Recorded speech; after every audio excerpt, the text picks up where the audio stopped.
एक बार एक बहुत ही गरीब आदमी था जिसके 3 बेटे थे। यह आदमी बहुत बीमार था और बहुत दर्द में था।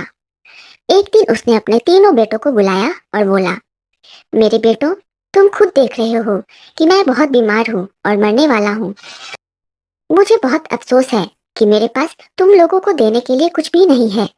मैं बस तुम लोगों को इतना कहना चाहता हूँ कि तुम लोग अच्छे इंसान बनकर रहना और ऐसे ही काम करना जैसे मैं करता आया हूँ।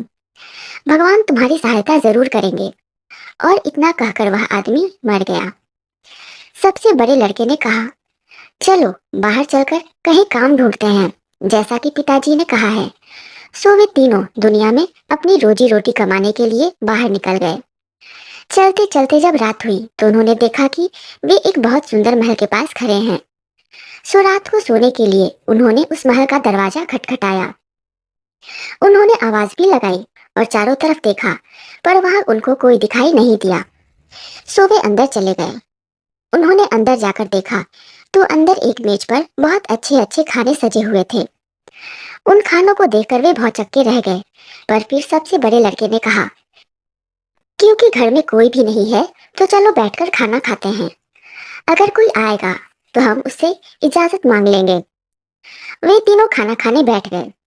उन्होंने पेट भर खाना खाया और मन भर कर पिया। खा पी कर वे महल देखने के लिए निकले। घूमते घूमते वे एक कमरे में आए जिसमें एक पलंग बिछा हुआ था और उसके ऊपर फूलों की माला पड़ी हुई थी। फिर वे एक दूसरे कमरे में आए।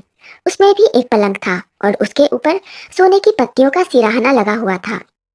लड़कों ने आपस में कहा, ऐसा लगता है कि ये पलंग हमारे लिए ही लगे हैं, सो इन पर सोया जाए।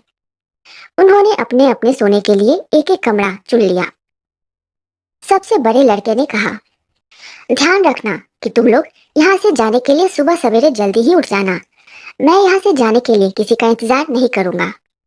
सुबह को सबसे बड़ा लड़का काफी जल्दी उठ गया और किसी से बिना कुछ कहे ही वहां से चला गया। हालांकि यह उसके लिए कुछ अजीब सी बात थी, क्योंकि वह ऐसा कभी करता नहीं था। जब बीच वाला लड़का उठा तो वह अपने बड़े भाई के कमरे में उसे देखने के लिए गया। वहां जाकर उसने देखा तो वह था ही नहीं। वह वहां से चला गया था। सो वह भी तैयार हुआ और वह भी घर छोड़कर चला गया। सबसे छोटा लड़का काफी देर तक सोता रहा। जब वह उठा तो उसने देखा कि उसके दोनों भाई तो पहले ही जा चुके हैं। फिर उसने देखा कि मेज पर नाश्ता लगा हुआ है। उसने नाश्ता किया और बाहर देखने के लिए खिड़की पर जा खड़ा हुआ। उसके सामने बहुत सुंदर बगीचा था। उसे लगा कि उस बगीचे को जाकर देखना चाहिए। सबसे छोटा भाई एक सुंदर नौजवान था। जब वह बगीचे में घूम रहा था तो उस रास्ते के आखिर में जिस पर वह चल रहा था, एक बड़ा सा तालाब दिखाई दिया। उस तालाब में पानी की सतह के ऊपर गर्दन तक एक सुंदर लड़की का सिर निकला हुआ था, जो बिल्कुल भी हिल नहीं रही थी। छोटे लड़के ने आश्चर्य से कहा, आप कौन हैं और आप यहाँ क्या कर रही हैं? लड़की ने जवाब दिया, तुम तो भगवान के भेजे हुए नौजवान लग रहे हो। मैं सोने के 3 पहाड़ों की राजकुमारी हूँ। मेरे ऊपर जादू डाल दिया गया था कि मैं तब तक यहीं इसी पानी में रहूं जब तक कि मैं किसी ऐसे आदमी से न मिलूं जो कि इतनी हिम्मत वाला हो, जो इस महल में दिन रात लगातार सो सके। छोटे लड़के ने जवाब दिया, अगर तुम्हारा जादू तोड़ने के लिए यही कुछ करना है तो मैं खुद यहाँ लगातार 3 दिनों तक सोऊंगा। तुम बिल्कुल चिंता न करो। लड़की बोली, जो भी यहाँ लगातार 3 रातों तक सोएगा, मैं उस आदमी से शादी कर लूंगी। जब तुम यहाँ सोओगे तो तुम्हें अगर कुछ सुनाई दे या जंगली जानवर अपने कमरे में आते दिखाई दे तो तुम डरना नहीं। अगर तुम जहाँ होगे वहीं रहोगे तो वे तुम्हें छू भी नहीं पाएंगे और तुम्हारे पास से चले जाएंगे। तुम चिंता न करो, मैं बिल्कुल नहीं डरूंगा और मैं वैसा ही करूंगा जैसा तुमने कहा है। रात को छोटा लड़का सोने के लिए चला गया। जैसे ही रात के 12 बजे उसे कुछ आवाजें सुनाई दी तो उसे लगा कि वह तो जंगली जानवरों के चिल्लाने की आवाजें थी। लड़के ने सोचा कि अब वह देखेगा कि वहाँ क्या होता है। इतने में उसके कमरे में भेड़िए, भालू, चीले, सांप और अनगिनत दूसरे किस्म के जंगली और भयानक जानवर आकर उसके पलंग के चारों तरफ इकट्ठा हो गए। पर वह बिल्कुल भी नहीं डरा। कुछ पल में ही वे सब जानवर वहां से बाहर चले गए और बस उनके जाने के बाद सब कुछ शांत हो गया। सुबह होने पर वह लड़का तालाब पर वापस आया। उसने देखा कि राजकुमारी अब पानी से कमर तक बाहर निकल आई है। वह बहुत खुश थी और उसकी बहुत तारीफ कर रही थी।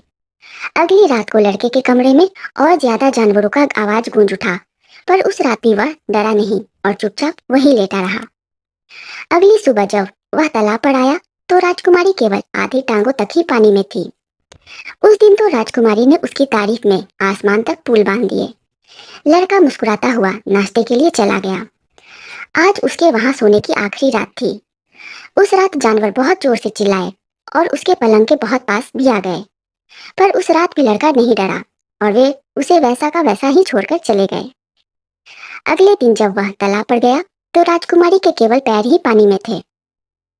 उसने राजकुमारी का हाथ पकड़ा और उसे तालाब से बाहर निकाल लिया। राजकुमारी की दासियां भी वहां आ गई और फिर सब लोग नाश्ते के लिए चले गए। 3 दिन के बाद उनकी शादी की तारीख भी पक्की हो गई। शादी के दिन सुबह राजकुमारी ने लड़के से कहा, शादी से पहले मैं तुम्हें एक बात बहुत जरूरी बता देना चाहती हूँ। जब तुम मंदिर में प्रार्थना करने के लिए अपने घुटने टेकोगे तब तुम सो नहीं जाना, क्योंकि अगर तुम सो गए तो मैं वहां से भाग जाऊंगी और फिर तुम्हें मैं कहीं दिखाई नहीं दूंगी। लड़का हंसकर बोला, अरे बस यही बताना था, मैं वहां उस जगह सो कैसे सकता हूँ। उसके बाद वे दोनों मंदिर चले गए। जैसे ही वह वहां प्रार्थना करने घुटनों के बल बैठा तो उसे इतनी जोर की नींद आई कि वह पल भर में ही सो गया। उसे तो पता ही नहीं चला कि कब उसकी आंखें लग गई। उसके सोते ही राजकुमारी वहां से भाग गई। कुछ मिनट बाद ही लड़के की आंख खुल गई। उसने देखा तो राजकुमारी तो वहां पर नहीं थी। उसने कई बार अफसोस जताया। फिर वह महल वापस आ गया। वहां भी उसने राजकुमारी को ढूंढा, पर वह वहां नहीं थी। अब उसकी समझ में आया कि वह राजकुमारी उससे क्या कहना चाह रही थी। उसने वहां से पैसों का एक थैला उठाया और राजकुमारी को ढूंढने चल दिया। सारा दिन चलने के बाद रात को वह एक सराय में आया। वहां उसने उस सराय वाले से पूछा कि क्या उसने सोने के 3 पहाड़ों की राजकुमारी को कहीं देखा है। वह बोला, मैंने खुद तो उसे नहीं देखा, पर क्योंकि मैं दुनिया के सारे जानवरों का मालिक हूँ, इसलिए मैं उससे पूछूंगा अगर उन्होंने उसे कहीं देखा है। उसने एक सीटी बजाई और तुरंत ही कुत्ते, बिल्ली, चीते, शेर, बंदर और बहुत सारे और जानवर वहां आ गए। सराय के मालिक ने उन सब से पूछा, क्या तुम लोगों में से किसी ने सोने के 3 पहाड़ों की राजकुमारी को देखा है। जानवरों ने कहा, नहीं, हमने नहीं देखा। यह सुनकर सराय के मालिक ने सब जानवरों को वापस भेज दिया। फिर वह लड़के से बोला, कल सुबह मैं तुम्हें अपने भाई के पास भेजूंगा।